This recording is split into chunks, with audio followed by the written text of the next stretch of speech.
Hello guys, welcome to another video. In this video we are going to be configuring OSPF from FortiManager. So we are going to configure OSPF for the firewall 1, spoke 1 and spoke 2, and everything is going to be done through the FortiManager. So we are going to, for spoke 1, we're going to be advertising the 192, the 10.10, and for spoke 2, the management and the LAN. For firewall 1, we are just going to advertise everything. So the 10.10, 10.10, 10.1, the 172, and the 198, and also the 10.10.20. Of course, we need to advertise it so we can start forming connecting to the neighbors. And for that, let's go ahead and hop on. On FortiManager. I gotta move it to this side. Here we go. So let's go ahead and make this bigger. All right. So let's go ahead and start with firewall 1. So for firewall 1, for this you will need to go into network, then we go into OSPF, and from here we can configure it. So for the router ID, I'm going to give it the same IP as the one that is connecting to the two spokes. So 10.10.10.20, 10.10.20.254. That's going to be the router ID for firewall 1. So let's go ahead and do that. 10.10.20.254 router ID. The area, we are going to put everything on area 0. The networks that I want to advertise, like I said before, we're going to advertise 192.1, 172.16.1, 10.10.10.1, and 10.10.20. All right, so let's go ahead and do that. So let's go ahead and create the networks. The first one is going to be 10.20.0/24. It's going to be our first network, right? Then we are going to add the LAN network, 10.10.10/24, and we are going to keep this on area 0. That is A-OK. And we are going to add the management. I think it is 172. Well, this is the FortiManager. So 172.16.1.0/24. And we can verify that by going into the FortiManager. Yep, 172.16 and then 192.168.1. Okay. So let's go ahead and add the 192.168.1.0/24. Looking beautiful. There we go. So now we need to add the interface that is going to have this one. Let's just call it like main. And the interface that we are using for this is going to be port 5, which is the one connected to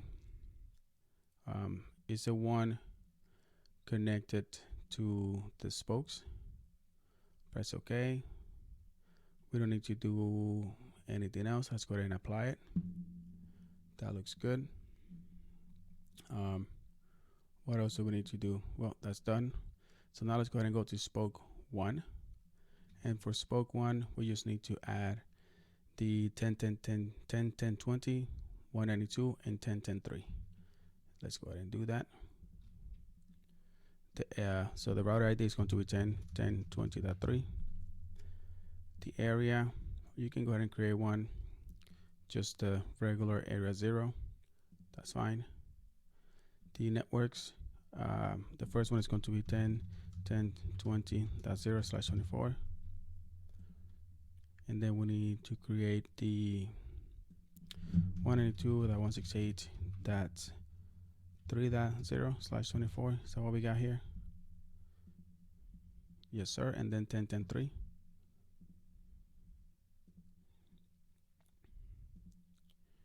All right. So 10.10.3.0/24. Press OK. And there we go. So we got 10.10.20, 192, 10.10.3. Let's go ahead and create the interface. We just call it main. That is fine. For us, for the spoke, this one is going to be port 1, which is fine. Press OK. Now let's go ahead and actually, we can see if we have anything. If we go to dashboard, summarize, let's go ahead and go to network monitors. And in here, you should be able to see the nodes down in here. If you don't see it here, you can add that widget. And that widget that you want to do is maybe OSPF, yep, OSPF neighbors. You can also add the static and dynamic routing. Okay, so OSPF neighbor and dynamic routing. Okay, now if you scroll down, you should be able to see that widget in here. So OSPF neighbor, nothing but under the static and dynamic over here, we can see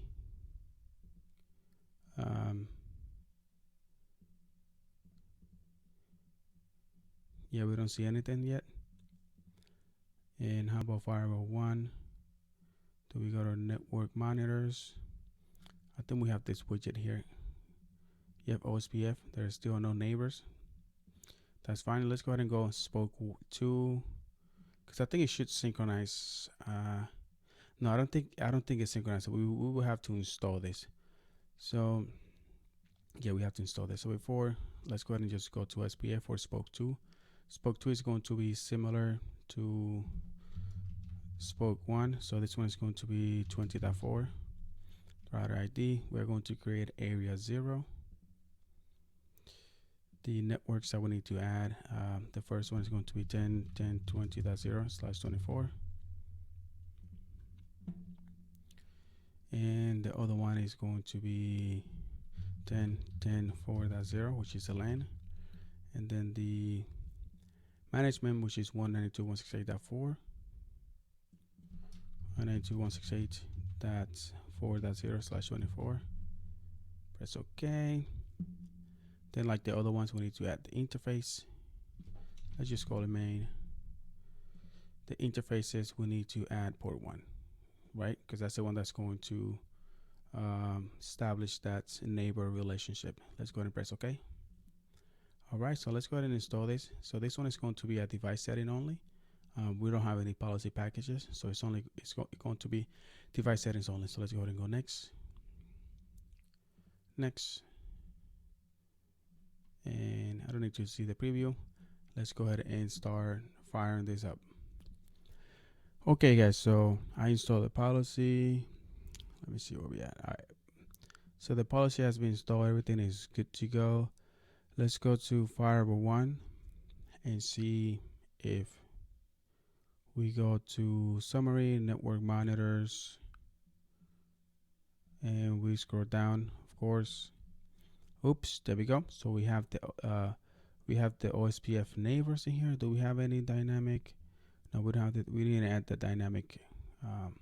So let's go ahead and add this widget in here, the static and dynamic routing, so we can see those the routing table for static and dynamic. So we have these two neighbors, and look at all of this, guys. Now we have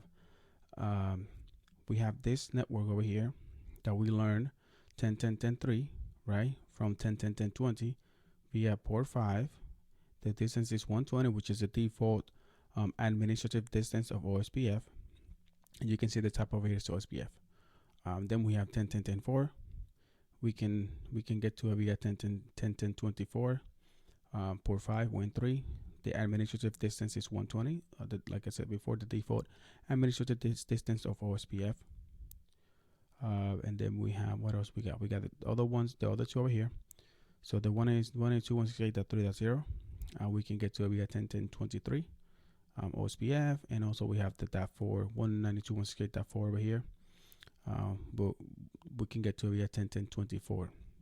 So it is working. We can see over here the routing table. We can see the OSPF neighbors. This is for firewall 1. Let's go ahead and see spoke 1 and see what we have learned. If we go to network monitors, in here we should have those two widgets, because I think we added it here. Yes, we do. So we have the two neighbors, 10.10.24 and 10.10.22.54. They are in full state, so they are good to go. We got the 10.10.10 network, which we can get to via WAN1 OSPF. So we learned that the default gateway is 10.10.22.54. So if we want to get to this network, we got to get to this gateway. What else we got for learn for OSPF? We got 10.10.4, 10.10.10.10.0/24. What is this 10.10.10.0? What is this network? And it's saying that we can get to it. I think we mistyped this. Let's go ahead and go to firewall 1.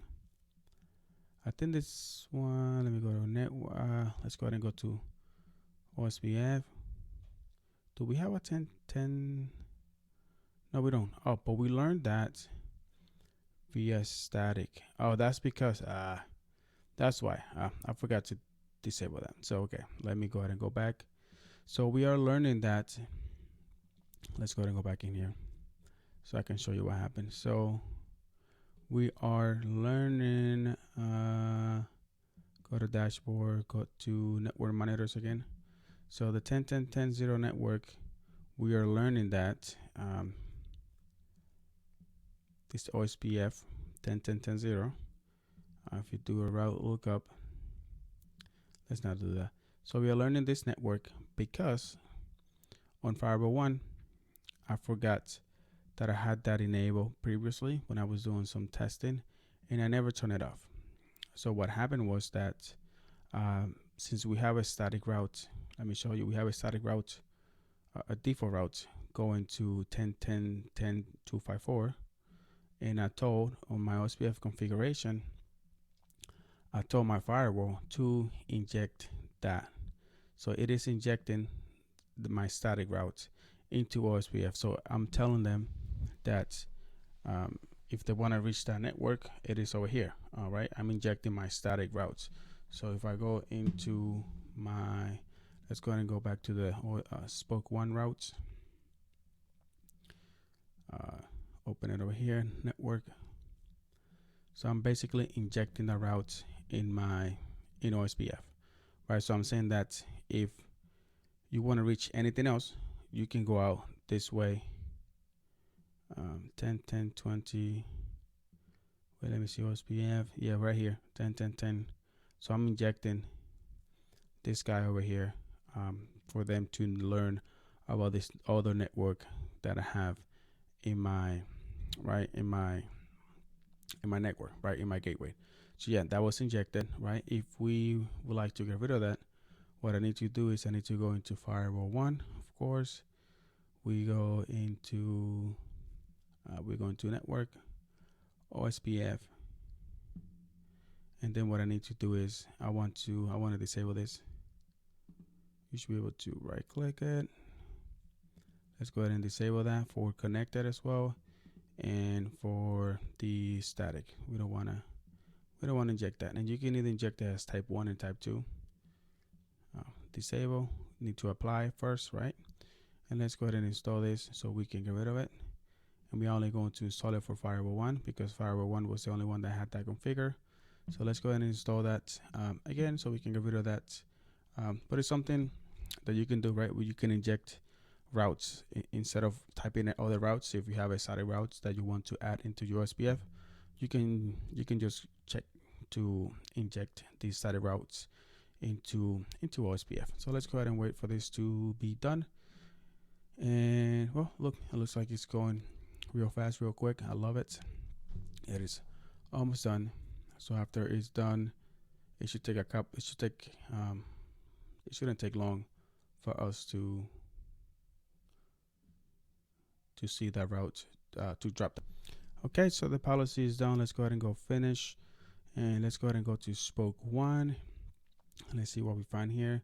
We want to go into dashboard. We want to go into network monitors again, and we want to scroll all the way down, and you can see now that we don't have that 10.10.10 network in here because I told firewall 1 to not advertise that.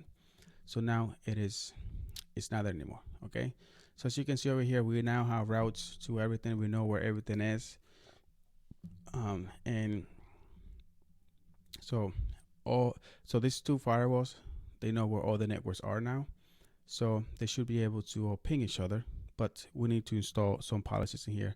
For what I have for you is I have some homework for you. What I want you to do is to go ahead and configure firewall policies so that Linux 4 is able to ping Linux 3, and Linux 3 is able to ping Linux 4. Also, Linux 4 should be able to ping Linux 12, and Linux 3 should be able to ping Linux 12. and vice versa, right? They should be able to ping each other. So I want you to create a policy to just allow ICMP out and in between all the LANs. So all the LANs should be able to communicate at least via just ICMP. So that's for you, for your homework. I'm not going to be doing a video on how to do that, because you should be able to know how to do that by now. And if you are stuck, just send me a message, send me your policy, and just tell me what you got. All right. So thank you guys for watching, like always, and I will see you on the next one. Bye bye.